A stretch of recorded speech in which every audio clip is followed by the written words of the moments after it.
Welcome to our channel. இன்னைக்கு நம்ம இந்த வீடியோவில் எதை பற்றி பார்க்க போகிறோம் அப்படின்னா, இந்த சாம்சங் கேலக்ஸி S20 FE தான் பார்த்தீங்க அப்படின்னா ரிவ்யூ பண்ண போகிறோம். ஸோ இது கிட்டத்தட்ட 3 வருஷம் ஆக போகுது. ஸோ இன்னமும் இது ஒர்த்தா 2024லையும் இதை நம்ம வாங்கலாமா, கன்சிடர் பண்ணலாமா அப்படிங்கிறத இந்த வீடியோவில் பார்க்க போகிறோம். இப்போ நம்ம கண்டென்ட்குள்ளே போகலாம். ஸோ ஃபஸ்ட்டு இந்த ஃபோனோட பில்ட் அண்ட் டிசைன்லேருந்து ஆரம்பிப்போம். ஸோ ஃப்ரண்ட்டில் பார்த்தீங்க அப்படின்னா Gorilla Glass 3 கொடுத்துருக்காங்க ப்ரொடெக்ஷனுக்கு. அண்ட் பேக்லையும் பார்த்தீங்க அப்படின்னா கிளாஸ் தான். பட் என்ன கிளாஸ் யூஸ் பண்ணியிருக்கோன்னு அவங்க எங்கேயும் சொன்னது கிடையாது. அண்ட் சைடில் பார்த்தீங்க அப்படின்னா அலுமினியம் ஃப்ரேம் யூஸ் பண்ணியிருக்காங்க. ஸோ டிசைன் பார்த்தீங்க அப்படின்னா எப்பயும் போல் அந்த S20 சீரிஸில் இருக்க மாதிரி லெஃப்ட் சைடு பார்த்தீங்க அப்படின்னா அந்த கேமரா அரேஞ்ச்மெண்ட்ஸ் இருக்குது. அதில் ஒரு 3 கேமரா கொடுத்துருக்காங்க. மற்றபடி இதில் பார்த்தீங்கன்னா 3 கலர் வேரியன்ட்ஸும் இருக்குது. ஒன்று ஸோ இந்த ப்ளூ ஒன்று, இன்னொரு டார்க் ப்ளூ ஒன்று இருக்கும். அதுக்கப்புறம் பார்த்தீங்க அப்படின்னா இந்த ரோஸ் கோல்டு ஒரு கலர் இருக்கும். ஸோ இது பார்த்தீங்க அப்படின்னா இந்த ப்ளூ கலர் எடிஷன். அண்ட் இந்த ஃபோனுக்கு ஏற்ற மாதிரி பார்த்தீங்க அப்படின்னா இந்த அலுமினியம் ஃப்ரேமையும் மேட்ச் பண்ணியிருப்பாங்க. ஸோ மற்றபடி வேறு எதுவும் பெருசாக சொல்கிற அளவுக்கு இல்லை பில்ட் அண்ட் டிசைனில். ஸோ அப்போ இருந்த டைமுக்கு இது பார்த்தீங்க அப்படின்னா வெல் நோன் டிசைன் தான். ஏன்னா இப்போ எந்த ஃபோனும் கிளாஸ் பேக்கில் கொடுக்குறதில்ல. S20 சீரிஸில் எல்லாம் பிளாஸ்டிக் பேக் கொடுத்துட்டாங்க. ஸோ இந்த ஃபோன் ஃபஸ்ட்டு S20 FEயில் ஒரு கிளாஸ் ஃபோனு. ஸோ அதுக்கப்புறம் பார்த்தீங்க அப்படின்னா எல்லோரும் பிளாஸ்டிக் பேக் தான் யூஸ் பண்ணிட்டுருக்காங்க. ஸோ அடுத்து டிஸ்பிளேக்கு வரும். டிஸ்பிளேன்னு பார்த்தீங்க அப்படின்னா 6.5 இன்ச் டிஸ்பிளே. ஸோ இது ரொம்ப காம்பேக்டாக நீங்கள் அந்த S20, S21 அந்த மாதிரி காம்பேக்டாக எதிர்பார்க்க முடியாது. கொஞ்சம் வித்தும் பார்த்தீங்க அப்படின்னா பெருசாக தான் இருக்கும், திக்னஸும் அதிகமாக தான் இருக்கும். ஸோ உங்களுக்கு கையில் பிடிக்க காம்பேக்டாலாம் இருக்காது, நல்ல ஒரு பெரிய ஃபோனை பிடிக்கிற ஃபீலே இருக்கும். ஸோ இது பார்த்தீங்க அப்படின்னா ஒரு ஃபுல் HD OLED டிஸ்பிளே தான். இந்த 120 Hz சப்போர்ட் பண்ணுது.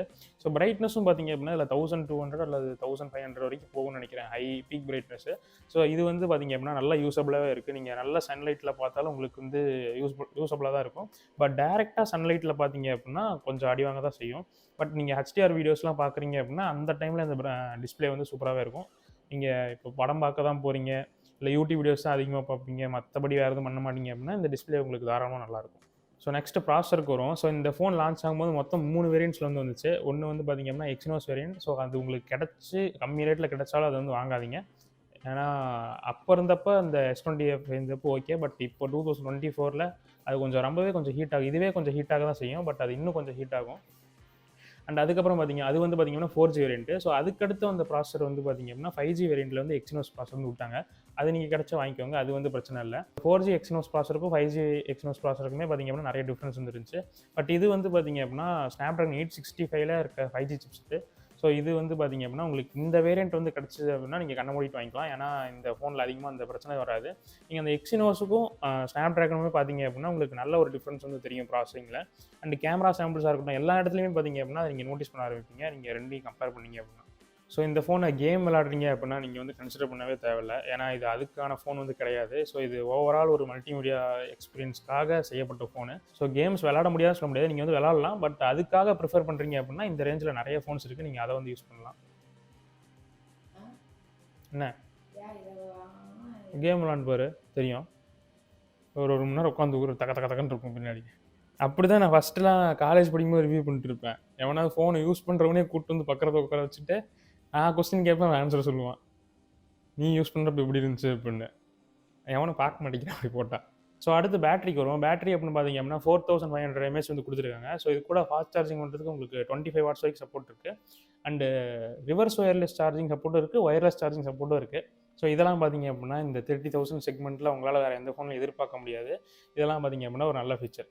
பாக்ஸ்லேயே பார்த்தீங்க அப்படின்னா சார்ஜர் இந்த ஃபோனுக்கு தரமாட்டாங்க, நீங்கள் தனியாக தான் வாங்கிக்கணும். ஸோ நீங்கள் வாங்கும்போது 25 watts சார்ஜர் வாங்கினீங்க அப்படின்னா உங்களுக்கு 1.25 மணி நேரம் 2 மணி நேரத்துக்குள்ள ஃபுல் சார்ஜ் ஆகிடும். பட் நீங்கள் 18 watts 15 wattsலாம் சார்ஜ் பண்ணீங்க அப்படின்னா உங்களுக்கு 2.5 மணி நேரம் பக்கமாக ஆகும். இது ஃபுல் சார்ஜ் ஆகாதுக்கு. அண்ட் இதில் குயிக் சார்ஜ் 3.0 சப்போர்ட்டும் இருக்குது. ஸோ உங்களுக்கு அந்த மாதிரி சப்போர்ட் பண்ணுற அடாப்டர்ஸ் நீங்கள் வாங்கி தனியாக use. So screen on time பார்த்தீங்க அப்படின்னா நீங்கள் இப்போ நார்மலாக ஒரு சோஷியல் மீடியா ஆப்ஸ்லாம் யூஸ் பண்ணிட்டு இப்போ நீங்கள் யூடியூப்ஸ் ஏதாவது வீடியோஸ் பார்த்துட்டு இருக்கீங்க அப்படின்னா உங்களுக்கு தாராளமாக பார்த்தீங்க அப்படின்னா அந்த டே முடிகிறப்ப சார்ஜ் இருக்கும் ஒரு 20% 30%. பட் நீங்கள் இன்டென்சிவாக ஏதாவது யூஸ் பண்ணுறீங்க, இப்போ கேமரா 1 மணி நேரம் யூஸ் பண்ணுறீங்க, வேறு ஏதாவது ஹாட்ஸ்பாட் போட்டு வேறு டிவைஸில் யூஸ் பண்ணிகிட்டு இருக்கீங்க அப்படின்னா உங்களுக்கு ஒரு நாள் அந்த எண்டில் நீங்கள் சார்ஜ் இன்னொரு டைம் போடுற மாதிரி இருக்கும். உங்களால் நைட் டைமில் அதை கண்டினியூவாக யூஸ் பண்ண முடியாது. ஸோ நீங்கள் நார்மல் யூஸராக இருந்தீங்க அப்படின்னா ஒரு நாளைக்கு ஒரு டைம் சார்ஜ் பண்ணிங்கன்னா போதும். ஸோ நீங்கள் ஒரு இன்டென்சிவான யூஸராக இருக்கீங்க அப்படின்னா நீங்கள் 2 டைம் சார்ஜ் பண்ணுற மாதிரி இருக்கும். ஸோ பேட்டரி லைஃப்னு பார்த்தீங்க அப்படின்னா இன்ன வரைக்கும் நல்லா தான் இருக்குது, எந்த பிரச்சனையும் இல்லை. ஸோ இதில் மல்டிமீடியா யூஸர் எக்ஸ்பீரியன்ஸுமே பார்த்தீங்க அப்படின்னா நல்லா இருக்குது. ஏன்னா ஸ்பீக்கர்ஸும் பார்த்தீங்க அப்படின்னா உங்களுக்கு ஸ்டீரியோ ஸ்பீக்கர்ஸ் கிடச்சிருக்கு. ஸோ உங்களுக்கு ஆடியோ வைஸ்லாம் எந்த பிரச்சனையும் இல்லை, நல்லா லவுடாகவே இருக்கும். பட் கிறிஸ்பாக இருக்காது, அந்த வோக்கல்ஸ்லாம் கொஞ்சம் கிளியராக இருக்காது. பட் ஆடியோ பார்த்தீங்க அப்படின்னா லவுடாக இருக்கும். அண்ட் உங்களுக்கு HDR 10+ சப்போர்ட் பண்ணுது. உங்களுக்கு விஷுவல்ஸும் பார்த்தீங்க அப்படின்னா சூப்பராக இருக்கும், எந்த பிரச்சனையும் இருக்காது. ஸோ நெக்ஸ்ட்டு கேமராஸ்க்கு வரும். இந்த ஃபோனில் முக்கியமான செக்மெண்ட், இந்த ஃபோன் ஃபேமஸ் ஆனதுக்கு காரணமே அந்த கேமரா செக்மெண்ட் தான். ஏன்னா இப்போ நீங்கள் S20 சீரிஸில் இருக்க அதே கேமரா செட்டப்ஸ் வந்து நீங்கள் சிமிலராக இதில் இருக்கும். ஸோ அதில் என்ன அவுட்புட் கிடைக்குதோ சிமிலரான உங்களுக்கு அவுட்புட் இதுலேயும் வரும். பட் அதை விட பெட்டராக கூட ஒரு சில டைம்ஸ் வரலாம். ஏன்னா அதில் ஸ்னாப்ட்ராகன் யூஸ் பண்ணியிருக்கனால. ஸோ மொத்தம் 3 கேமராஸ் இருக்குது. ஸோ பிரைமரி வந்து பார்த்தீங்கன்னா 12 மெகா பிக்சல் அண்ட் அல்ட்ரா வைடும் பார்த்தீங்கன்னா 12 மெகா பிக்சல். டெலஃபோட்டோக்கு வந்து பார்த்தீங்க அப்படின்னா உங்களுக்கு 8 மெகா பிக்சல் கொடுத்துருக்காங்க. ஃப்ரண்ட்டில் வந்து செல்ஃபிக்கு 32 மெகா பிக்சல் அவுட்புட் வந்து உங்களுக்கு கிடைக்கும். ஸோ இந்த கேமராவில் குறை சொல்கிற மாதிரி பார்த்தீங்க அப்படின்னா எந்த விஷயமே கிடையாது. நீங்கள் டக்குன்னு ஒரு ஃபோட்டோ எடுக்கிறீங்க அப்படின்னா கண்டிப்பாக அதில் நல்லா தான் பெட்டராக தான் அவுட்புட் வந்து உங்களுக்கு கிடைக்கும். ஸோ இப்போ ஃபேன்சியாக இருக்க மாதிரி இந்த 48 மெகா பிக்சல் 64 மெகா பிக்சல்லாம் இதில் வந்து எதிர்பார்க்காதீங்க. பட் ஸோ நீங்கள் இதில் 12 தான் இருக்குது அப்படிங்கிறதுக்கோசரம் இது நல்லா இருக்காது அப்படின்னு நீங்கள் வந்து சூஸ் பண்ண தேவையில்ல. ஏன்னா இது 64 மெகா பிக்சல் 48 மெகா பிக்சலை விட இந்த ஃபோன் வந்து பெட்டராக பெர்ஃபார்ம் பண்ணும். செல்ஃபியும் பார்த்தீங்க அப்படின்னா உங்களுக்கு சூப்பராகவே இருக்குது. இந்த டைனாமிக் ரேஞ்செலாம் உங்களுக்கு சூப்பராக இருக்கும். நீங்கள் டேரக்ட் சன்லைட்டில் வச்சு இங்கே ஃபோட்டோஸ் எடுக்கிறீங்க அப்படின்னாலும் பேக்ரவுண்ட் உங்களுக்கு ஷேட் பண்ணாது.